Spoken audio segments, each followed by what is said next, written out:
తోడుగా ఉండే వరమే నువ్వే ఇస్తే ఇంకేమి కావాలి జన్మకి.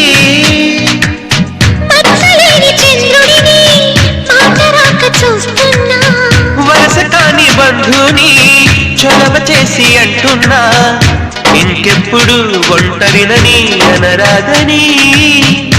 నీకు సొంతం అంటే నేనేనని.